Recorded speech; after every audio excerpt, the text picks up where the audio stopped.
வணக்கம். இன்று தினம் ஒரு கதையில் அடுத்த குட்டி கதையோடு உங்களை சந்திக்க வந்துட்டேன். இன்றைக்கி கதையோட தலைப்பு பகலில் அரசன் இரவில் பணியாள்.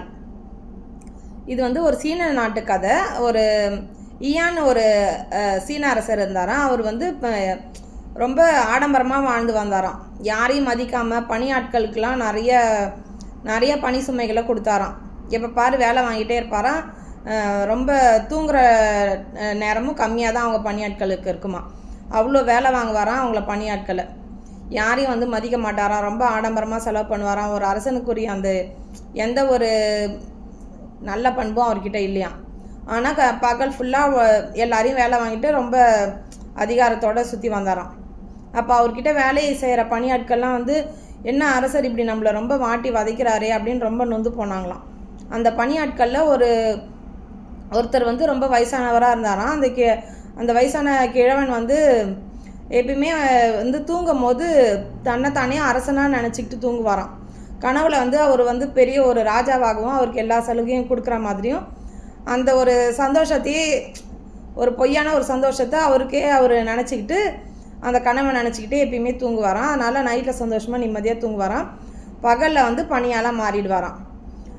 இப்படி எதே நடந்துகிட்டு இருக்கும்போது மற்ற பணியாலாம் அந்த கிழவர்கிட்ட இந்த அரசர் ரொம்ப நம்மளை வேலை வாங்குறாரு, ரொம்ப கஷ்டமாக இருக்குது இந்த வேலை, நீ எப்படி இதெல்லாம் சமாளிக்கிற அப்படின்னு சொல்லிட்டு கேட்குறாங்களாம். அப்போ அந்த கிழவர் சொன்னாராம், நீ பகலில் பணியாளாக இருந்து வேலை செய்யி கடுமையாக உழ, அதெல்லாம் தப்பு இல்லை. ஆனால் நைட்டு தூங்கும்போது நான் ராஜாவாக இருக்கணும் அப்படின்ற மாதிரி நீங்கள் யோசிச்சுக்கிட்டு அதே கனவாக நினச்சிட்டு தூங்குங்க. நைட்டில் ராஜாவாகவும் பகலில் பணியாளாகவும் உங்களை நீங்களே நினச்சிக்கிட்டிங்கன்னா அது குறுகிய காலத்தை சந்தோஷமாக உங்களுக்கு கிடைக்கும். அந்த சந்தோஷத்தில் நீங்கள் நிம்மதியாக தூங்குவீங்க அப்படின்னு ஐடியா சொன்னாராம். இதை மற்ற பணியாளர்களும் பரவாயில்லையே இந்த ஐடியா நல்லா இருக்கே அப்படின்னு சொல்லிட்டு அவங்களும் அதே ஃபாலோ பண்ண ஆரம்பித்தாங்களாம். ஆனால் இப்படியே போயிட்டு இருக்கும்போது அரசனுக்கு இப்படி மாறா நடந்துச்சான். எப்படின்னா ஒரு நிஜத்தில் அரசனாக இருக்கார். ஆனால் அவருக்கு தூங்கும் போது கனவுல அவர் பணியாளராக இருக்கிற மாதிரி கனவு வந்துச்சான். அதனால் நிம்மதியாக அவருக்கு தூங்கவே முடியலையா.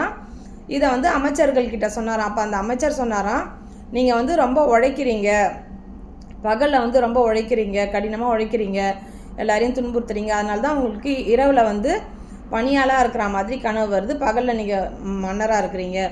நீங்கள் என்ன பண்ணுங்கள், எல்லாரையும் சரிசமமாக நடத்துங்க, எல்லாருக்கிட்டையும் அன்பாக இருந்தீங்கன்னா உங்களுக்கு இரவில் அந்த பகலில் நீங்கள் சந்தோஷமாக இருக்கிறது தான் இரவு தூங்கும் போது அதை ஆப்போசிட்டாக நடக்குது. நீங்கள் செய்யாத ஒரு விஷயத்த அது உங்கள் மனசில் அது பழுதுஞ்சு அது உங்களுக்கு ஆப்போசிட்டாக நடக்குது. ரொம்ப பணியாட்களை வேலை வாங்குறீங்கல்ல, அதுதான் உங்களுக்கு கனவாக வருது அப்படின்னு சொல்லிட்டு அந்த அமைச்சர்கள் சொன்னாராம். அரசரும் அதை நினச்சி ஆமாம் நம்ம தப்பு தான் பண்ணிகிட்ருக்கோம் போல இருக்குது, மற்றவங்களை துன்புறுறதுனால தான் நமக்கு ஒழுங்காக தூக்கம் வரலையா, நாம் பணியாளாக இருக்கிற மாதிரி கனவில் அந்த மாதிரி வருது, நாம் இனிமேல் அந்த மாதிரி இருக்கக்கூடாது அப்படின்னு சொல்லிட்டு பணியாளர்களையும் நல்லபடியாக நடத்த ஆரம்பித்தாராம். எல்லாரோட நிறை குறைகளையும் கேட்டு தெரிஞ்சுக்கிட்டு அதுக்கு தகுந்த மாதிரி பண்ணாராம். அதுலேருந்து அரசனுக்கு ரொம்ப நிம்மதியான தூக்கம் வந்துச்சான். எல்லா பணியாளர்களுக்கும் ரொம்ப பணி சுமை இல்லாமல் அவங்க செய்யக்கூடிய பணிகளை மட்டும் பகிர்ந்து கொடுத்தாராம். அதனால் அந்த அரசரும் நிம்மதியாக தூங்கினாராம். அந்த பணியாட்களும் அரசரோட மாற்றத்தை கண்டு ரொம்ப சந்தோஷப்பட்டாங்களாம். இந்த கதையிலேருந்து நம்ம என்ன தெரிஞ்சுக்கிறோன்னா, நமக்கு ஒரு விஷயம் கிடைக்கல அப்படின்னும் போது அதை நினச்சி வருந்தாமல் அது கிடைச்ச மாதிரி நினச்சி அந்த கிழவர் எப்படி சந்தோஷப்பட்டாரோ அதே போல் கிடைக்காத ஒரு விஷயத்தை நமக்கு கிடைக்கலையே அப்படின்னு சொல்லிட்டு அந்த மன்னர் ஏங்கி தவிச்சார்ல. ஏன்னா நிம்மதியான தூக்கம் அவருக்கு இல்லை.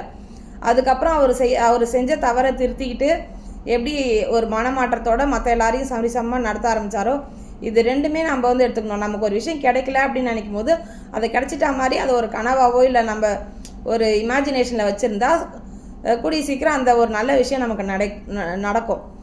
இந்த அரசர் போல் அவர் தவறை உணர்ந்து மற்றவங்களை எல்லாரையும் சரிசமமாக நடத்தி எல்லாருக்கும் நல்லது செஞ்சோம்னா நமக்கும் நல்லதே நடக்கும் அப்படின்ற ஒரு நல்ல விஷயத்தையும் இந்த கதையிலேருந்து எடுத்துக்கணும்னு நான் கேட்டுக்கிறேன். இந்த கதை உங்களுக்கு பிடிச்சிருக்குன்னு நினைக்கிறேன்.